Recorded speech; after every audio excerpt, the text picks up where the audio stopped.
ভাই আত্মিক জীবনে অনেকভাবে বহুমূল্য ফল কি আছে জানেন কি? আমাদের প্রেমেতে চলতে হবে, দ্বিতীয় আনন্দে চলতে হবে, তৃতীয় শান্তিতে চলতে হবে, আর চতুর্থ কি আছে জানেন কি? দীর্ঘ শ্বশুরতায় থাকতে হবে। ধৈর্যের যে দ্বিতীয় অর্থ কি আছে? ধৈর্য। আর একটা অর্থ আছে ধৈর্য ধরা, আর একটা অর্থ আছে ধৈর্য। ধৈর্য আর যে মাধুর্য অনেকভাবে আমাদের প্রয়োজন আছে। ঘরেতে ধৈর্য মানে পরিবারেতে ধৈর্য, দলের মধ্যে ধৈর্য, চার্চে ধৈর্য। এই তিনটি বিষয় আপনাদের সাথে বলার আশা করছি। প্রথম আছে ঘরেতেই ধৈর্য। ভাই এক স্বামী স্ত্রীর মধ্যে ঝগড়া হয়েছে। কোথায়? ওরা একটা হোটেলে গিয়েছিল। ওরা ওই হোটেলেতে গিয়ে ৫ তলাতে একটা রুম নিয়েছে। ৫ তলার উপরে সেই রুমটি আছে। যখন এরা রুমেতে ছিল স্বামী স্ত্রীর মধ্যে ঝগড়া হয়েছে, অনেক ঝগড়া হয়েছে, দুজনের মধ্যে পরস্পরে ঝগড়া হয়েছে, মারপিট হয়েছে। এরপরে স্ত্রী এত রেগে গেছে কি নিজের জীবনের প্রতি, নিরাশা হয়ে ও কি করেছেন? উপর থেকে ৫ তলার ওই ঘরে জানালা দিয়ে বাইরে লাফ দিয়ে দেবে এই নির্ণয় নিয়েছে আর চেষ্টা করতে লাগলেন। এইসব দেখে স্বামী হোটেল ম্যানেজারকে ফোন করেছেন। ওই ম্যানেজার হোটেলের মধ্যে ছিল না, বাইরে কোথাও ছিল। হোটেল ম্যানেজারকে ফোন করেছেন। ফোন করে বললেন, আমার স্ত্রী ৫ তলা থেকে এই জানলা দিয়ে ঝুলে মরতে চাইছে, আত্মহত্যা করার চেষ্টা করছে, আপনারা তাড়াতাড়ি আসুন। এইভাবে ফোন করলেই হোটেল ম্যানেজার বললেন, এ আপনার পরিবারের সমস্যা আছে, এর মধ্যে আমাকে সামিল করবেন না। বলতেই স্বামী বললেন, এ পারিবারিক সমস্যা নয়, এ জাহালার সমস্যা আছে, আপনি তাড়াতাড়ি আসুন। এভাবে বললেন। জাহালার সমস্যা এই আছে কি, আমার স্ত্রী বাইরে লাফিয়ে যাবে বলে সে জানলা খোলার চেষ্টা করছে, খুলতে পারছে না, তাড়াতাড়ি এসে খুলে দিন। ও কিসের জন্য ফোন করেছে? স্ত্রীকে বাঁচানোর জন্য তা নয় ভাই। স্ত্রী জানলা খোলার চেষ্টা করছে কিন্তু খুলতে পারছে না। ম্যানেজারকে ফোন করেছেন, এ আমার পরিবারের সমস্যা নয়, মেইনটেনেন্সের প্রবলেম আছে, তাড়াতাড়ি করে এসে জানলাকে খুলে দিন ভাই। মানে অর্থ কি আছে? রাগেতে ক্রোধের মধ্যে পরিবারের মধ্যে স্বামী স্ত্রীর মধ্যে যে মনোদুঃখ হয় এর কারণেই একে অপরকে গাল দেওয়া, একে অপরকে মারপিট করা। আর মারা গেলেই ভালো হয়, আমার স্বামী মারা গেলে ভালো হয়, আমার স্ত্রী মারা গেলে ভালো হয়, এইভাবে ভাবনা যে থাকে, এইভাবে মানুষের ভিতরে সেই ধৈর্য এবং মাধুর্য থাকে না, এমন অবস্থা আসে যায়। আমার প্রশ্ন এই, আমার ব্যক্তিগত প্রশ্ন, প্রিয় ভাই ও বোনেরা, আপনার বিবাহ হয়ে গেছে কতদিন হয়ে গেছে? আমার বিবাহ হয়ে গেছে কমপক্ষে ২৫ বছর হয়ে গেছে। সিলভার জুবিলি হতে চলেছে। ২৫ বছর হয়ে গেছে, বিবাহ হয়ে গেছে। আমার প্রশ্ন, আপনার বিবাহ হয়ে গেছে কত বছর হয়েছে? প্রথম বিবাহ না দ্বিতীয় বিবাহ জিজ্ঞেস করবেন না, একটাই যথেষ্ট। রাইট। কতদিন হয়ে গেছে বিবাহ? আমি জিজ্ঞেস করছি ৫ বছর, ৩ বছর, ৭ বছর, ১৫ বছর, ৩০ বছর? আমার প্রশ্ন আছে কি, কোনো দিন আপনার স্বামীর বিষয় হোক, আপনার স্ত্রীর বিষয় হোক, আপনি অপমানিত হয়ে কখন আপনার মনে খেয়াল এসছে কি, বোন আপনাদের জিজ্ঞেস করছি, মারা গেলে ভালো হয়, সহ্য করতে পারছি না, এমন হয়েছে কি? দয়া করে ধ্যান দিন। যদি আপনি আত্মিক আছেন তো আত্মার ফল আপনার মধ্যে থাকবে। আত্মার ফলের মধ্যে চতুর্থ কি আছে জানেন কি? ধৈর্য। ভাই গালাতীয় পত্রে তার ৫ অধ্যায় ২২ পদেতে। কিন্তু আত্মার ফল এই আছে কি? প্রেম। প্রথমে আপনাকে প্রেম থাকতে হবে। দ্বিতীয় আনন্দ, যার মধ্যে প্রেম থাকে সে আনন্দ থাকে। তৃতীয় শান্তি। আর চতুর্থ কি আছে? দীর্ঘসহিষ্ণুতা, মানে ধৈর্য, মাধুর্য। এই দীর্ঘসহিষ্ণুতা, ধৈর্য কোথায় থাকবে? আপনার ঘরেতে। দুঃখ আর চিন্তার কথা এই আছে কি প্রত্যেকটি পরিবারেতে স্বামীর মধ্যে ধৈর্য নেই, স্ত্রীর মধ্যেও ধৈর্য নেই, প্রতিটি কথার জন্যে ঝগড়া বাঁধায়। কেন প্রতি কথায় ঝগড়া বাঁধায় জানেন কি? সহ্য করতে পারে না। স্বামী স্ত্রীকে সহ্য করতে পারে না, স্ত্রী স্বামীকেও সহ্য করতে পারছে না। স্বামীর রাগ স্ত্রী সহ্য করতে পারছে না, স্ত্রীর রাগ স্বামী সহ্য করতে পারছে না। কিন্তু একটা বিষয় যদি ধ্যান দিয়ে দেখেন তো, আমাদের জন্ম থেকে শুরু করে আমাদের জীবনে মৃত্যু পর্যন্ত জীবনে আমাদের অনেকভাবে সাবধানের সঙ্গে ধৈর্যকে রাখতে হবে। বলছি উদাহরণের জন্য, বোনেরা, বিয়ে হয়ে গেছে মনে করুন, এরপরে আপনি ধৈর্যের সঙ্গে অপেক্ষা করতে হবে। কিসের জন্য? সন্তানের জন্য। বিবাহ হয়ে গেছে, অপেক্ষা করছে, ধৈর্য মাধুর্য নিয়ে অপেক্ষা করছে। কিসের জন্য? ঈশ্বর সন্তান দেবেন। কিছু লোকেরা 2 বছর পর্যন্ত ধৈর্য রাখে, কিছু লোক 5 বছর পর্যন্ত, কিছু লোক 10 বছর পর্যন্ত, কিছু লোক 15-20 বছর পর্যন্ত ধৈর্য ধরে। রাইট, ঈশ্বর আপনার ধৈর্যকে দেখে, মাধুর্যকে দেখে সন্তান দিয়েছেন, মেনে নিন। 9 মাস ধরে আবার ধৈর্যের সঙ্গে অপেক্ষা করতে হবে। কিসের জন্যে? ডেলিভারির জন্য। ইয়েস, ডেলিভারি হবার পরে আবার ধৈর্যের সঙ্গে আপনাকে অপেক্ষা করতে হবে। কিসের জন্যে? প্রথমে তাকে দুধ পান করাবেন। ওই সন্তান অপেক্ষা করছে, কবে আমার দাঁত হবে, কবে আমার দাঁত হবে, কবে আমার হবে। এইভাবে ও দাঁতের জন্যে অপেক্ষায় থাকে। সবসময় একদিকে শুয়ে থাকে, পেটের উপর ভর করে ও শোয় না, কিন্তু ধীরে এভাবে ঘুরে যায়। ওর ভিতরে ধৈর্য আছে, কবে বসবে, কবে দাঁড়াবে, কবে উঠবে, অপেক্ষা করছে। বসার পরে আবার ধৈর্য ধরে অপেক্ষায় থাকে, কবে আমি দাঁড়াবো, কবে দাঁড়াবো। দাঁড়ালে কি হাঁটতে শুরু করবে কি? না, চলতে পারবে না। দাঁড়াতেই অনেক মুশকিলভাবে দাঁড়িয়েছে, তো অনেক ধৈর্য ধরে অপেক্ষা করতে হবে। কবে হাঁটবো, কবে হাঁটবো। এইভাবে চলার পরে আবারও অপেক্ষায় থাকতে হবে। কিসের জন্য? কবে দৌড়াবো, কবে দৌড়াবো। মা হয়ে আপনাকে অপেক্ষায় থাকতে হবে, কবে ও মা বলে ও ডাকবে। আর ও মা না বলে মামা বলে থাকেন। সো এই জন্য একটা কথা শিখতে থাকে, এভাবে বলতেও থাকে। আর কবে ও বাবা বলবে, এই জন্য আপনাকে অপেক্ষা করতে হয়। সন্তানরা কথা বলতে পারবে, ধৈর্যের সঙ্গে অপেক্ষা থাকতে হয়। ওদেরকে স্কুলে জয়েন করাতে হয়, তাহলে 3 বছর অপেক্ষা করতে হবে। ওদের যদি মাধ্যমিক পাশ করাতে হয়, তাহলে 10 বছর অপেক্ষা করতে হবে।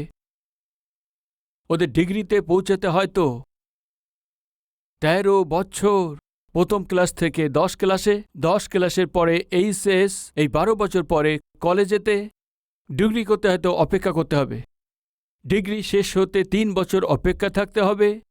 এরপরে পোস্ট গ্র্যাজুয়েশন 2 বছর অপেক্ষা করতে হবে। তারপরে চাকরির জন্য অপেক্ষা করতে হবে। ধৈর্য ধরে চাকরির জন্য অপেক্ষা করতে হবে। চাকরি পেয়ে যাওয়ার পর আর একটা চেষ্টা। কে আছে বলুন? বিয়ে করার চেষ্টা। মেয়ের জন্য অপেক্ষা করতে হবে আপনাকে, হ্যাঁ বা না? আর এই জন্যে যদি আপনি ধ্যান দেন, আমাদের জীবন যখন থেকে জন্ম নিয়েছে তখন থেকে মৃত্যু পর্যন্ত যারা বৃদ্ধ হয়ে গেছে তাদের অপেক্ষা করতে হয়। কবে আসবে, কবে আসবে, কবে আসবে, কবে আসবে তা বলুন। মৃত্যু কখন আসবে, কবে আসবে তার অপেক্ষা করতে হবে। এই জন্য একটি বিষয় আপনি ধ্যান দিন, আমাদের জীবনে ধৈর্য আর মাধুর্য ধরা, আর ধৈর্যের সঙ্গে বদ্ধ হয়ে থাকা। যে ধৈর্য আর মাধুর্যের সঙ্গে যে থাকেন, সে ক্রোধ, হিংসা, রাগ এসব থেকে সে রক্ষা থাকে। আজকে যদি আপনার জীবনে শান্তিতে জীবনযাপন করতে চান, আপনি ধৈর্যশীল হয়ে জীবনযাপন করুন। ভাই, ধৈর্যতে মহান আশীর্বাদ আর সমৃদ্ধি আছে, এ বিষয়ে ভুলবেন না। শমূয়েলের প্রথম পুস্তক ঘরেতে ধৈর্য, প্রথম অধ্যায় 1 পদ থেকে। পর্বতময় ইফ্রিমীয় প্রদেশস্থ রামথীয় সফীয় নিবাসী ইলেকানা নামে একজন ইফ্রিমীয় ছিলেন। তিনি সুপের বৃদ্ধ পৌত্র, তেহের পৌত্র, ইলিকার পৌত্র, জিরোহমের পুত্র। তাহার 2 স্ত্রী, একজনের নাম হান্না আর একজনের নাম পনিন্না। পনিন্নার সন্তান হয়েছিল, কিন্তু হান্নার সন্তান হয় নাই। ভাই, এই পুরুষের নাম ইলেকেনা আছে, হান্নার নামে এর স্ত্রী আছে। বিবাহ তো হয়ে গেছে, কিন্তু সন্তান নেই। সন্তান হবে হবে এইভাবে ধৈর্য ধরে অপেক্ষা করেছে, কিন্তু সন্তান না হওয়াতে একটা তাড়াহুড়ো নির্ণয় নিয়েছেন। ইলকানাকে যদি আমরা দেখি, সে খুব ভালো ব্যক্তি আছে আর খুবই আত্মিকও আছে। অনেক আত্মিক ব্যক্তি, ভালো ব্যক্তি হওয়া সত্ত্বেও হান্না যে তার স্ত্রী আছে, তার সন্তান নেই, এই জন্য তাড়াতাড়ি করে একটা নির্ণয় নিয়েছে। তাড়াতাড়ি করে নির্ণয় নিতে আর একটা বিবাহ করেছেন। দয়া করে ধ্যান দিন, তার আশা ছিল তার একটি সন্তান হবে। সন্তান না হওয়ার জন্য তাড়াহুড়ো করে আর একটা যখন বিবাহ করে নিয়েছেন, ওই দ্বিতীয় বিবাহ করার জন্যে ওর পরিবারেতে শান্তি আনন্দ আর নেই। দয়া করে ধ্যান দিন, কখনো দুটি তিনটে বিবাহ করলে কারোর জীবনে কখনো শান্তিকে আমরা দেখতে পাই না। দ্বিতীয় ব্যক্তিকে রাখা, না হয় দ্বিতীয় ব্যক্তির সঙ্গে গৃহস্থী করা, না হয় অন্য জায়গাতে আরেকটি পরিবার তৈরি করা কোনো স্বামী স্ত্রীর জন্য ভালো নয়। কখনো এখান থেকে আনন্দ শান্তি পাওয়া যায় না। আজকে আমাদের মধ্যে কেউ স্বামী থাকার পরেও, স্ত্রী থাকার পরেও আরও কারোর সঙ্গে পরিচয়, না আরও কারোর সঙ্গে প্রেম করতে থাকে, না হয় আরও ব্যক্তির সাথে আপনি পাপ করছেন, তাহলে আপনার জন্য এটা ভালো নয়, পরিবারের জন্য আশীর্বাদ নয়। কিন্তু কি হয়েছে জানেন কি? এই স্বামী অন্য স্ত্রীর সঙ্গে বিবাহ করতেই দ্রুত সন্তান হয়ে গেছে। অনেকবার জানা নেই, বুঝতে পারি না। দুষ্টতায় জীবনযাপন করে, পাপে জীবনযাপনকারী লোক দ্রুত উন্নত লাভ করে, সফলতা পান। আজকে আপনাদের কারোর ওই অনুভব আছে কি? আমার পাশে যে বসবাস করে, উঠতে সে ঘুষ নেয়, কিন্তু ও গাড়ি কিনে নিয়েছেন, বাড়ি তৈরি করে নিয়েছেন, আমি তো ধার্মিকতা চলছি। আজও আমার কাছে গাড়ি নেই, আজও আমার কাছে বাড়ি নেই। এটাকে দেখলে আমার মনে হয় আমি ধার্মিকতা সিদ্ধতায় চলে আমি কি লাভ করেছি। এর সমান ঘুষ নিলে আমিও গাড়ি কিনে নিতাম, বাড়িও নিয়ে নিতাম। আজও ভাড়া ঘরেতে থাকতে হয়, বাসের অপেক্ষায় থাকতে হয়। সিদ্ধতায় ধার্মিকতায় কি লাভ আছে? এমন ভাবনা আপনার মনের মধ্যে কখন এসছে কি? আসছে কি? দয়া করে ধ্যান দিন। বাইবেল বলে অধার্মিকতায় উপার্জন করে অনেক, উপার্জনের চাইতেও ধার্মিকতায় উপার্জন করা একটু অনেক আছে, উত্তম আশীর্বাদদায়ক আছে, এটা ভুলবেন না। এখন যে পনিন্না নামে যে স্ত্রী আছে, ও আত্মিক নয়, ও ঝগড়াটে আছে। আর ওই ঝগড়াটে আর যে আত্মিক নয়, সেই তাকে একের পর এক সন্তান পেয়েছেন। কিন্তু হান্না ধার্মিক ছিলেন, সৎ ছিলেন, ভক্ত ছিলেন, অনেক ভালো ছিলেন, কিন্তু সন্তান নেই। আজ আমাদের মধ্যে কেউ আছেন কি? ধার্মিকতা সিদ্ধতায় আপনি চলছেন, জীবনযাপন করছেন, কিন্তু আপনার প্রার্থনার উত্তর পাচ্ছেন না, আপনার কষ্ট দূর হচ্ছে না, আপনার চোখের জল মুছছে না। আর তুমি যা দেখো কষ্টতে পরিপূর্ণ। আপনার মনে আসে কি এ কষ্ট কেন আসে? ইলকানা আর হান্না বছরের পর বছর নিয়মিতভাবে ঈশ্বরের মন্দিরেতে যেতেন। ওদের যেটা উপহার দিতে আসে, উপহার দিয়ে ঈশ্বরের উপস্থিতিতে গিয়ে আরাধনা করে ফিরে আসতেন। এত আত্মিক হয়ে ঈশ্বরে ভয় ভক্তিতে জীবনযাপন করতেন, কিন্তু এদের সন্তান হয়নি। আজকে আমাদের মধ্যে কিছু লোক এই অবস্থার মধ্যে চলেছেন। আমার বোন আত্মিক নয়, অনেক ঝগড়াটে আছে, আমার স্বামী ভালো নয়, মদ্যপানকারী, কিন্তু 3টে সন্তান হয়ে গেছে। আমার স্বামী অনেক আত্মিক আছে, সেবাতে অংশ নেয়, আর আমি ঈশ্বরের ভয়ভক্তির সঙ্গে আমি সেবাতে যুক্ত আছি। প্রভু আমার প্রার্থনা শুনবেন, চোখের জলের সঙ্গে প্রার্থনা করছি। বিবাহ হয়ে গেছে, 3 বছর হয়ে গেছে, 5 বছর হয়ে গেছে, 7 বছর হয়ে গেছে, 10 বছর হয়ে গেছে, সন্তান নেই। এমন কেন হচ্ছে? যারা আত্মিকতা নেই তার তো সন্তান হচ্ছে, কিন্তু আমার সন্তান হচ্ছে না। এমন প্রশ্ন সাধারণভাবে আপনাকে যন্ত্রণা দেয়। পনিন্নার সন্তান হয়েছে, হান্নান সন্তান হয়নি। সে বুঝতে পারছে, হান্না বুঝতে পারছে যে আমার স্বামীর মধ্যে কম কোনো কিছু নেই। যদি স্বামীর মধ্যে কম হতো তাহলে তো পনিন্নারও সন্তান হতো না, তাই না? আর যদি দুর্বল থাকে, তাহলে আমার শরীরের মধ্যে কোথাও দুর্বলতা আছে। হান্না একথা বুঝতে পেরেছেন কি? এই বিষয়ে ইলকানা বুঝতে পেরেছে কি বুঝতে পারেনি? ইলকানাও তা বুঝতে পেরেছেন। ইলকানার হান্নার যখন সন্তান হয়নি, হতে পারে ইলকানা ভাবছে হয়তো আমার শরীরের মধ্যে দুর্বলতা আছে, আমার জন্য হয়তো সন্তান হচ্ছে না, এভাবে ভাবছিল। কিন্তু যখন পনিন্নাকে বিবাহ করেছেন, আরও সন্তান হয়েছে, তখন ও বুঝতে পেরেছেন আমার মধ্যে কোনো দুর্বলতা নেই, দুর্বলতা হান্নার মধ্যে। তখন নিশ্চয়ই এলকানা নিশ্চয়ই হান্নাকে বলার দরকার, তুমি তো বন্ধা আছো, তোমার মধ্যে দুর্বলতা আছে, তোমার দিয়ে আর বাচ্চা হবে না, এই জন্য তোমার সন্তান হচ্ছে না, এই বলে তাকে নিন্দা করার দরকার ছিল। আর তোমার সন্তান হবে না ভেবে ধমক দেওয়ার দরকার ছিল। তোমাকে আমি সহ্য করতে পারছি না। তোমার মতো বন্ধাকে কতদিন আমি বসিয়ে খাওয়াবো? অলরেডি আমার দ্বিতীয় বিবাহ হয়ে গেছে, সন্তান আছে, সন্তানদেরকে ধ্যান দিতে হবে, আমার উপর এখন বোঝা সৃষ্টি হয়ে যাবে। তুমি তোমার বাপের বাড়ি চলে যাও। এমন ধমক তোমার মন কি ইলকানার মধ্যে ছিল কি? না, একদম ছিল না। ইলকানা আত্মিক ছিলেন। স্বামীরা, আপনার জীবনে অনেকবার আপনি যা ভেবেছেন তা হয়নি। আপনি যেমন ভেবেছিলেন এমন সুন্দর স্ত্রী হয়নি। আপনি যা ভেবেছিলেন এত সুন্দর, এত পড়াশুনো, এত গুণবতী বা আত্মিক স্ত্রী স্বামী রূপে, স্ত্রী রূপে হয়তো পাননি। কিন্তু পরিবার যদি তৈরি করতে হয় তো ধৈর্য দ্বারাই সম্ভব আছে। চায়না দেশেতে সেলিব্রেশন রেখেছেন ৭৫ বছর সফলতাপূর্বক। নিজের পরিবারকে চালিয়েছেন, এগিয়ে নিয়ে গেছেন। তাকে প্রশ্ন করেছেন, কি আপনার এবং আপনার স্ত্রীর মধ্যে এই ৭৫ বছরের মধ্যে কি কোনো ঝগড়া হয়নি? হ্যাঁ, অনেক ঝগড়া হয়েছে। একে অপরের সঙ্গে তুই তামারি হয়েছে কিনা? হয়েছে। লড়াই ঝগড়া কি হয়নি? হ্যাঁ, লড়াই ঝগড়াও হয়েছে। পৃথক হয়ে যেতে হবে এমন ভেবেছিলেন কিনা? হ্যাঁ, ভেবেছিলাম। কিন্তু কিভাবে একসঙ্গে আছেন এখনো পর্যন্ত? কোনো ৩টে সূত্র বলুন। এভাবে বৃদ্ধকে জিজ্ঞেস করেছেন, আপনি এত বছর একসঙ্গে আছেন সাকসেসফুল ম্যারেজ লাইফ লিড করার জন্য ৩টে সূত্র বলুন। বলতেই ওই গুরুজন ব্যক্তি বললেন, প্রথম ধৈর্য, দ্বিতীয় মাধুর্য, তৃতীয় সহ্যকারী। মানে অর্থ কি আছে? তিনি এক আছে। উনি কি বলেছেন কি ৭৫ বছর ধরে আমার স্ত্রীকে ধৈর্য রেখেছি বলতে গেলে এ ওনার ধৈর্য আছে। আর আমি যদি ওটা চাই তো এ আমার ধৈর্যের কারণ আছে, মাধুর্যের জন্যে। আর ধৈর্য রাখার জন্যই আমাদের পরিবার আলাদা হয়নি, দূরে যায়নি, আজ পর্যন্ত রক্ষা পেয়েছে। প্রিয় ভাই ও বোন, স্বামী স্ত্রী বলার পরে সহজভাবে লড়াই হবে, ঝগড়া হবে, মারপিট হবে, কিন্তু ওই পরিবার ভেঙে দূরে না যাক, ওকে ধরে রাখার জন্য কি আছে জানেন কি? মাধুর্য, ধৈর্য, সহ্য করার স্বভাব।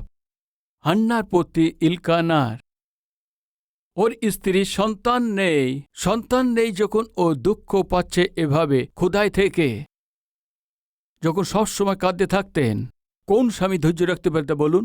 যখন দেখো সে কাঁদতে থাকে, ওপর দিয়ে আরেকটি কারণ আছে, ঘরে যে পনিন্না আছে ওর সন্তান হয়েছে, এর কোনো সন্তান নেই, যন্ত্রণা দিতেন। যখন হান্না তাকে দেখতেন নিজের সন্তানকে নিয়ে খাওয়াচ্ছেন, এইভাবে দেখাতেন, এর মানে অর্থ কি আছে? দেখো আমাকে, কত সুন্দর সন্তান আছে, দেখো। আর তুমি, কিছু লোকেরা নজর দিয়ে মারে না, ঠিক আছে না, চোখ দিয়ে তাদের আঘাত করে, তাই না? এইভাবে যখন যন্ত্রণা দিচ্ছে, হান্না সহ্য করতে পারেনি। ঘরেতে সবসময় কান্না করা, খাবার খেতেন না, দুর্বল হয়ে যাচ্ছে। কোন স্বামী সহ্য করতে পারে তা বলুন? তুমি কেন সবসময় কাঁদো? ঘরে আসলে তুমি সবসময় কাঁদে থাকো। বলেছেন, মনে করছেন হান্না খাবার দাওয়া ছেড়ে দিয়ে যখন দুর্বল হয়ে গেছে, আরে তুমি কি অবস্থা হয়েছে তোমার? কোথা থেকে এসে গেছো আমার জীবনে? কি ভাবছেন? না ভাই, ওর স্ত্রী সে বন্ধা বলে আরেক দিক দিয়ে দুঃখ পাচ্ছে, আর অন্যদিকে পনিন্না যখন তাকে দুঃখিত দিতেন ও কাঁদতে থাকতেন। ইলকানা কত সহ্য করেছে জানেন কি আপনি? দেখবেন, আসুন ৪র্থ বাক্য। আর যজ্ঞের দিনে ইলকানা আপন স্ত্রী পনিন্নাকে ও তার সমস্ত পুত্রকন্যাকে অংশ দিতেন, কিন্তু হান্নাকে দ্বিগুণ অংশ দিতেন, তাকে ২ গুণ দান দিতেন। ইলকানা কাকে অধিক প্রেম করেছে জানেন কি? যে সন্তান দিয়েছে সেই পনিন্নাকে নয়, যার সন্তান না হয়ে, যাকে বন্দা বলতেন, দুঃখ পাচ্ছিলেন, ওকেই হান্নাকে অধিক প্রেম করেছেন।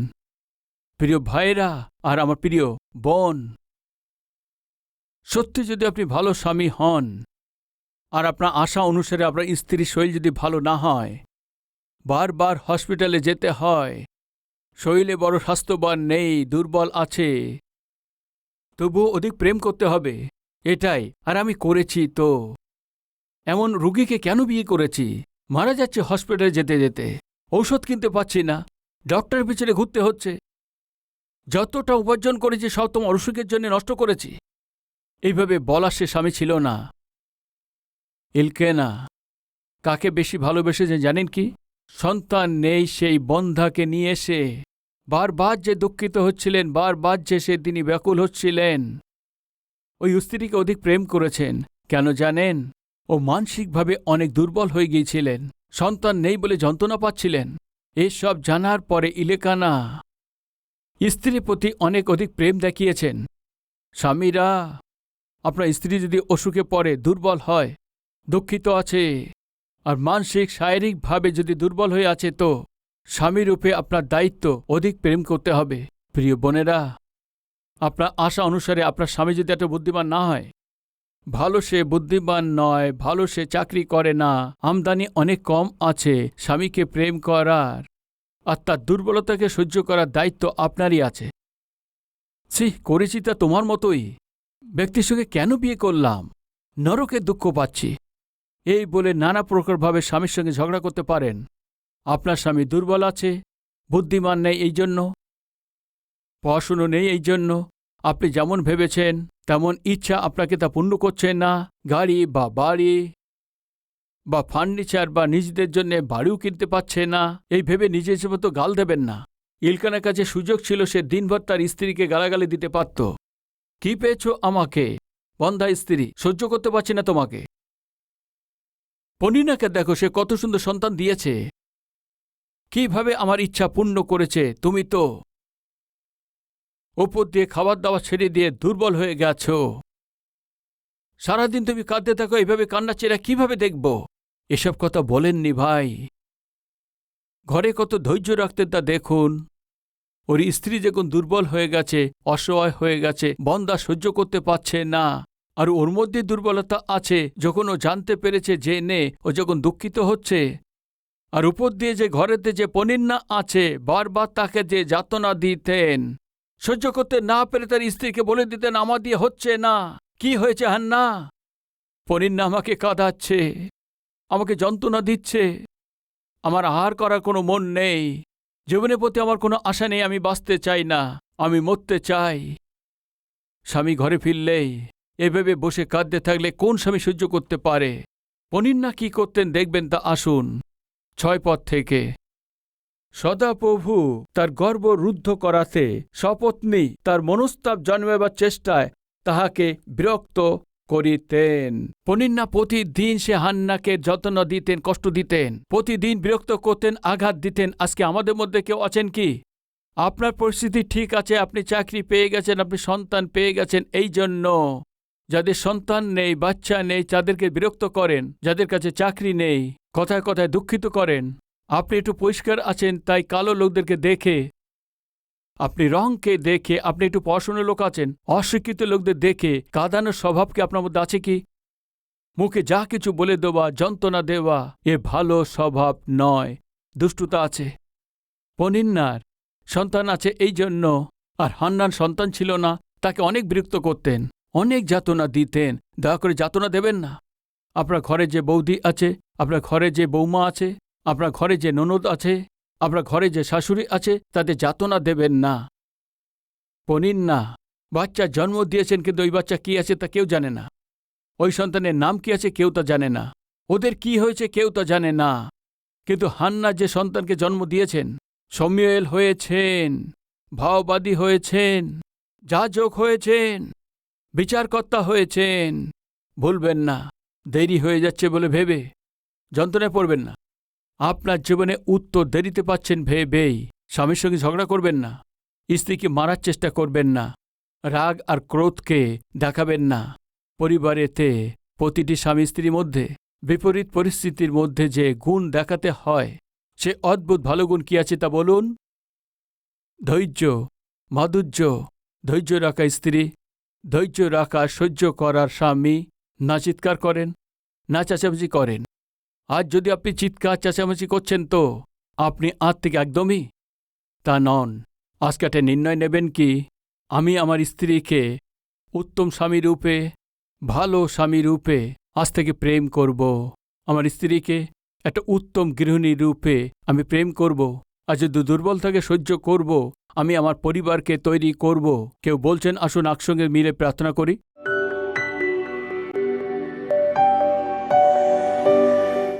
পবিত্র ঈশ্বর পিতা, অনেক বহুমূল্য বার্তা আমাদেরকে দিয়েছেন। ধন্যবাদ পিতা। হান্নার সন্তান নেই, তবুও সে ঘরেতে খাবার না খেয়ে দিন প্রতিদিন দুর্বল হওয়া সত্ত্বেও, স্বামী যখন ঘরে আসতেন সে সব সময় সে কান্নাকাটি করতেন দুঃখ থাকা সত্ত্বেও। ইলকানা ওকে অনেক প্রেম করেছেন, অনেকভাবে অনেক আধ্যাত্মিকতা দেখিয়েছে পিতা। ঘরেতে ধৈর্য মাধুর্য কত প্রয়োজন আছে। ওই ধৈর্য মাধুর্যের জন্যই ওই পরিবারে কত অদ্ভুত পুত্রকে দিয়েছেন। আর ওইভাবে প্রতিটি স্বামী প্রতিটি স্ত্রী তার পরিবারেতে ধৈর্য এবং মাধুর্যের সঙ্গে নিজেদের দুর্বলকে যেন বুঝতে পারে, পরিস্থিতি যেন বুঝতে পারে, একে অপরকে সাহস দেবে, শান্তি দেবে, রাগ ক্রোধে এসে যেন মুখে যা কিছু না বলে পিতা প্রেম মহব্বত আর অনুরাগকে প্রতিটি স্বামী স্ত্রী দেখাতে পারে। সাহায্য করুন। অদ্ভুত পারিবারিক যে বিধি প্রতিটি পরিবারকে দিন পিতা। যীশু খ্রিস্টের নামে চাইছি পিতা, আমেন।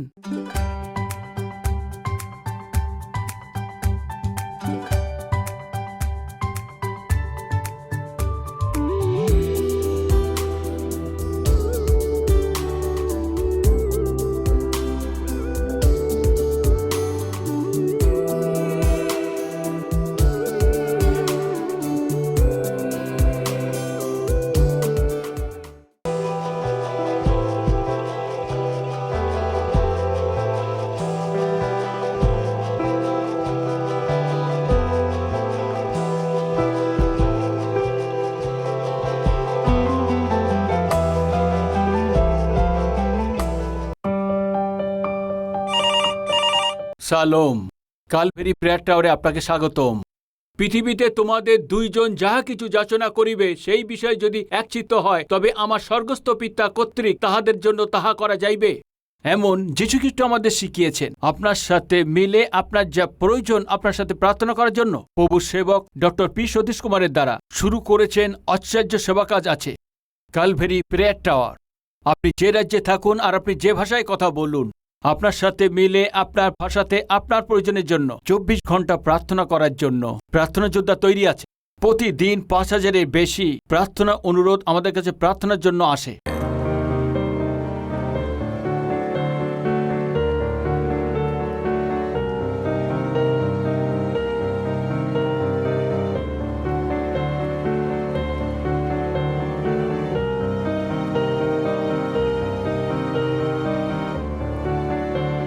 প্রভুরই সেবক প্রার্থনা করেন, প্রার্থনা যোদ্ধা প্রার্থনা করেন, পুরো মণ্ডলী মিলে প্রার্থনা করে থাকেন। প্রভু আশ্চর্য কাজ করছেন।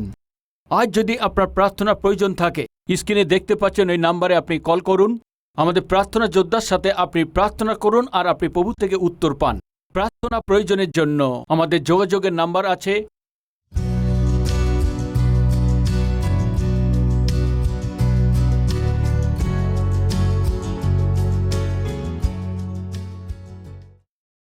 আমাদের ঠিকানা কালভেরি, পোস্টবক্স নম্বর 30, কুকুটপল্লী, হায়দ্রাবাদ 72, তেলেঙ্গানা।